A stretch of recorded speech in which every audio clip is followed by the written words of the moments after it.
입니다. 애굽에서 종되었던 이스라엘 백성들을 하나님의 일방적 은혜로 건져내셨습니다. 그렇게 건진받은 백성을 향해 선포된 율법이 레위기입니다. 전통적으로 유대인들은 5살 즈음 레위기로 자녀의 성경교육을 시작합니다. 이는 레위기의 중요성을 잘 말해준다고 할 수 있습니다. 레위기로 대표되는 율법은 건진받은 백성이 어떻게 하나님의 뜻을 따라 살아가야 하는지를 보여줍니다. 비록 오늘날 우리는 제사를 드리지는 않습니다.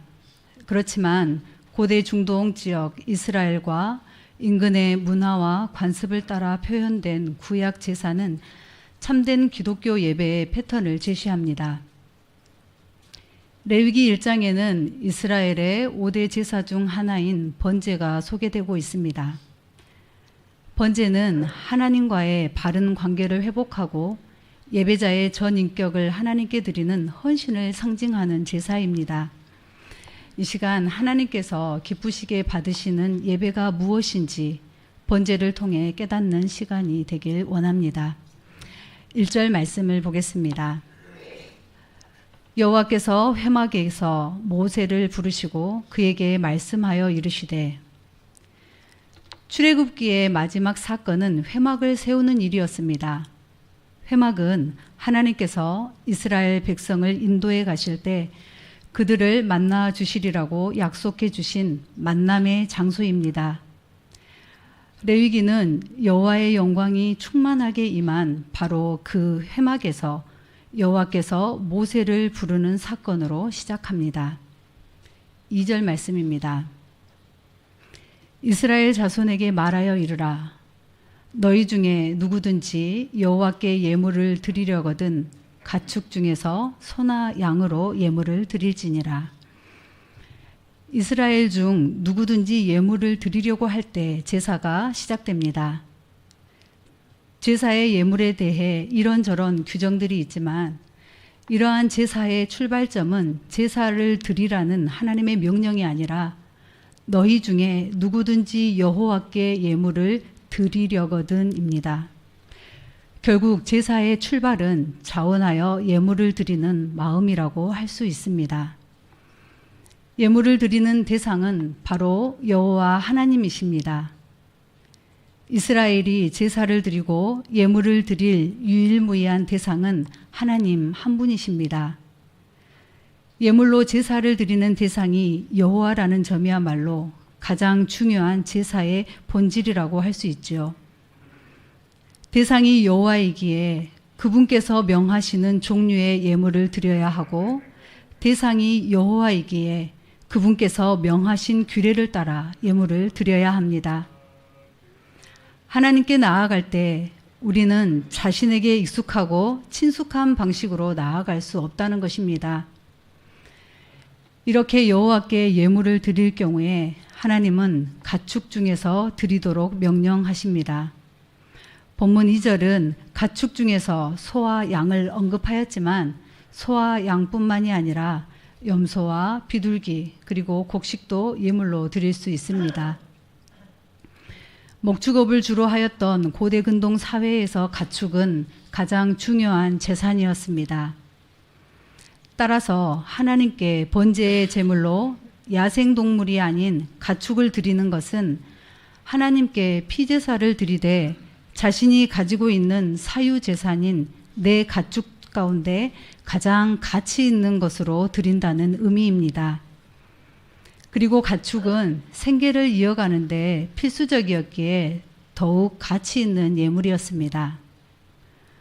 우리는 남의 것으로 하나님께 드릴 수 없고 내 정성과 수고가 들어가지 않은 것으로 여호와께 드려서는 안 됩니다. 이처럼 하나님께 드리는 기본적인 번제 예물은 마구잡이로 잡아온 짐승이 아니라 드리는 자의 정성과 희생이 담긴 가축이어야만 했습니다. 3절 말씀을 보겠습니다. 그 예물이 소의 번제이면 흠없는 수컷으로 회막문에서 여호와 앞에 기쁘게 받으시도록 드릴지니라. 3절 이하의 내용을 보면 소로 드리는 번제, 양이나 염소로 드리는 번제, 비둘기로 드리는 번제에 대해서 설명하고 있습니다. 번제를 뜻하는 히브리어는 올라입니다. 올라가다를 뜻하는 동사 알라에서 나온 것으로 제물을 태워서 드려 그 냄새가 하늘로 올라간다는 의미를 담고 있습니다. 번제의 제물로 쓰이는 것은 흠없는 수컷의 소, 양, 염소 혹은 산비둘기나 집비둘기 새끼입니다. 새로 드리는 번제에서는 산비둘기나 집비둘기 새끼가 사용됩니다. 두 종류 모두 길들일 수 있고 기를 수 있는 것이었습니다. 하나님께 드리는 예물은 크기나 값에 달려있지 않다는 점을 거듭 확인할 수 있습니다. 아무리 가난해도 하나님께 예물을 드리기 원한다면 드릴 수 있었고 그렇게 드려진 제사는 하나님이 기쁘게 받으셨습니다. 이렇게 드려지는 제물은 흠이 없어야 했습니다. 이는 제물로 쓰이는 가축들이 육체적으로 모자란 부분이 없어야 함을 의미합니다. 회막문은 사방이 성막 포장으로 둘린 성소나 지성소로 가는 길인 뜰을 가리킵니다. 따라서 이 회막문을 지나지 않고서는 성소나 지성소로 들어갈 수가 없었으며 번제를 드릴 수도 없었습니다. 예물을 드리는 자는 비인격체인 제단에다 제물을 바친 것이 아니고 사람인 제사장에게 바친 것도 아니었습니다. 예배자는 오직 살아계시는 여호와 앞에 자신의 예물을 드린 것입니다. 하나님이 기쁘시게 받으시는 대상은 예물이 아니라 예배자입니다. 이는 앞서 언급하였던 흠 없는과도 연결이 됩니다. 흠이 없는 예물을 드리기 위해서는 예배자가 예물을 가져오기 전 그것을 세심하게 살펴보아서 눈먼 것, 저는 것, 병든 것은 예물에서 제외시켜야 했습니다. 제물이 불에 태워진다는 점에서 제물의 흠 없음을 통해 실제 의도하는 것은 예배자 자신의 흠 없음이라고 할 수 있습니다. 4절 말씀을 보겠습니다. 그는 번제물의 머리에 안수할지니 그를 위하여 기쁘게 받으심이 되어 그를 위하여 속죄가 될 것이라. 자신이 소유한 동물을 드리는 것이 단순히 자신이 가진 일부를 드리는 것만은 아닙니다. 제물이 예배자 자신을 상징하니 제물의 흠 없음은 실상 예배자의 흠 없음을 의미합니다. 다른 것으로 대신한다는 점에서 제물과 예배자의 대체가 제사에서 일어난다고 볼 수 있습니다. 안수하다라는 동사는 단지 손을 가볍게 얹는 정도가 아니라 의지하다, 기대다의 의미를 지니고 있습니다. 예배자는 자신이 끌고 온 소에 손을 얹어 기대다시피 그 제물을 누릅니다. 이를 통해 자신이 하나님께 소를 드리지만 실상은 자신을 드린다는 점이 드러납니다. 그러므로 자신의 소유인 소나 양을 드릴 때 하나님이 이를 기쁘게 받으신다는 것은 안수를 통해 제물과 예배자의 대체가 이루어진다는 의미입니다. 기쁘게 받으심이 되는 것이 번제의 목적의 하나라면 또 다른 중요한 목적은 번제가 예배자를 위해 속죄가 되는 것임을 밝혀지고 있습니다. 속죄란 죄를 완전히 덮어 마치 죄가 없는 것처럼 만든다는 의미로 이해할 수 있습니다. 이처럼 덮다라는 의미를 적용해 볼 때 속죄의 의미는 죄를 덮을 수 있는 덮개를 인간 스스로 마련할 수 없으므로 하나님께서 친히 그 덮개를 마련하셔서 인간의 죄악을 덮어주신다는 의미가 됩니다. 5절 말씀을 보겠습니다.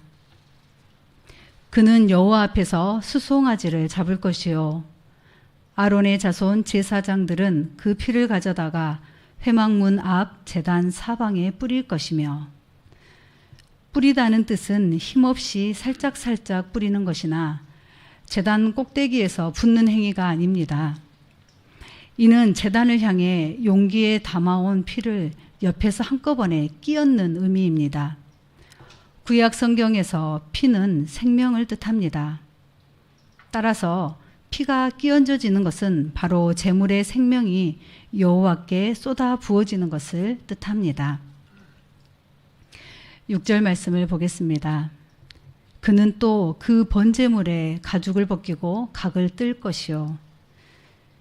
6절에 그는 자신의 가축 중에서 희생제물로 드릴 수송아지를 가져온 예배자입니다. 희생짐승의 가죽을 벗기는 일은 번제에서만 나옵니다. 가죽을 벗긴다는 것은 무엇이나 안에 있는 것을 나타내기 위해서 겉에 덮은 것을 제거하는 일입니다.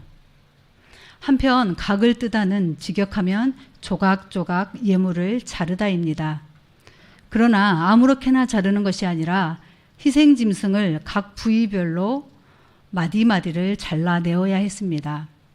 이것은 희생으로 드려진 예물이 한 번 죽는 것에서 끝나는 것이 아니라 완전히 잘 태워져 번제 제물로서의 역할을 끝까지 잘 담당하도록 해야 함을 보여줍니다. 7절부터 9절까지 보겠습니다. 제사장 아론의 자손들은 제단 위에 불을 붙이고 불 위에 나무를 벌려놓고 아론의 자손 제사장들은 그 뜬 각과 머리와 기름을 제단 위에 불 위에 있는 나무에 버려 놓을 것이며 그 내장과 정광이를 물로 씻을 것이요 제사장은 그 전부를 제단 위에서 불살라 번제를 드릴지니 이는 화제라 여호와께 향기로운 냄새니라. 9절에 그 전부를 이라는 표현은 모든 것이라는 뜻입니다. 즉 번제의 경우에 있어서는 제사장이 취하였던 가죽을 제외하고는 희생 짐승의 모든 부위가 하나도 남김없이 다 태워졌습니다. 이는 하나님께 대한 예배자의 전적인 헌신을 상징하는 것입니다. 소제나 화목제의 예물들이 부분적으로만 태워졌던 것과는 달리 번제는 짐승의 머리, 정강이, 내장, 기름 등 모든 것이 태워졌던 것입니다. 하나님께 대한 바른 헌신은 이처럼 자신을 위해서는 아무것도 남기지 않고 그 전부를 하나님께 온전히 바치는 것입니다. 즉 화제는 제물이 불에 타는 형상을 묘사하는 단어입니다. 한편 이렇게 불에 태워진 예물은 하나님께 향기로운 냄새가 되었습니다. 향기롭다는 직역하면 달래는 진정시키는 이라는 뜻입니다. 번제가 상징하는 올바른 헌신과 예배는 하나님의 진노를 멈추게 하며 긍휼을 베풀도록 한다는 사실을 알 수 있게 합니다. 동물을 죽이거나 지저분한 부위를 찢는 등 굳은 일은 제사를 드리는 예배자가 직접 했으며 제사장은 피를 제단에 뿌리는 특별한 의식을 포함하여서 깨끗하게 정리된 제물을 제단 위에 올려놓고 태우는 일을 했습니다. 이와 같이 가죽을 제외한 소 한 마리 전체가 제단 위에서 타서 연기로 올라가는 제사가 번제였습니다. 예배자는 자신의 눈앞에서 가축 한 마리가 완전히 타서 연기로 올라가는 것을 바라보며 이 제사를 통하여 하나님과 예배자인 자신 사이에 대단히 의미심장한 관계의 변화가 일어났음을 감지할 수 있었습니다. 양이나 염소의 경우에 동일한 의식이 거행되었습니다. 가난한 자의 경우 비둘기로 번제를 드리는 것이 가능했습니다. 소나 양이나 염소의 경우와는 달리 새로 번제를 드리는 경우 제사장은 새의 몸을 완전히 찢지 않은 채 번제단 위에서 태웠습니다. 이는 화제라 여호와께 향기로운 냄새니라는 후렴구에서 보듯이 이와 같이 가격이 덜 나가는 새의 번제도 값비싼 동물의 번제와 동일한 기능을 했습니다. 본문을 통해 번제가 무엇인지 한 절씩 살펴보았습니다. 이제 본문의 내용을 중심으로 오늘을 살아가는 우리에게 번제의 의미가 무엇인지 어떻게 적용하며 살아가야 하는지 함께 생각해 보시겠습니다. 번제 절차의 핵심은 예배자의 자원하는 마음부터 시작됩니다. 예배자 본인이 살아있는 제물에게 안수하고 직접 죽이고 가죽을 벗기며 각을 뜬 후에 완전히 전부를 불태워야 하는 것입니다. 껍질을 벗기고 각을 뜨듯이 자기 죄를 하나에서 10가지 절대 숨기지 말고 다 자백해야 합니다. 그리고 완전히 죄가 될 때까지 다 태워져야 합니다. 바로 그럴 때에 여호와께 향기로운 냄새가 됩니다. 저는 어렸을 때 저희 집이 소를 키웠습니다. 어린 소를 아버지께서 사오시면 자식 키우듯이 키우셨습니다.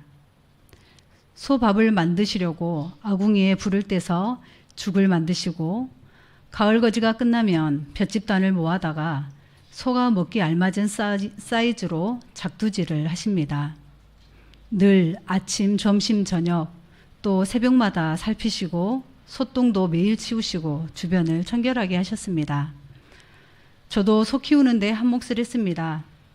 소밥 만들 때 불을 떼며 소가 먹을 볏짚단을 자를 때 아버지와 한조가 되어서 작두질을 하며 가끔은 소똥도 치워봤습니다.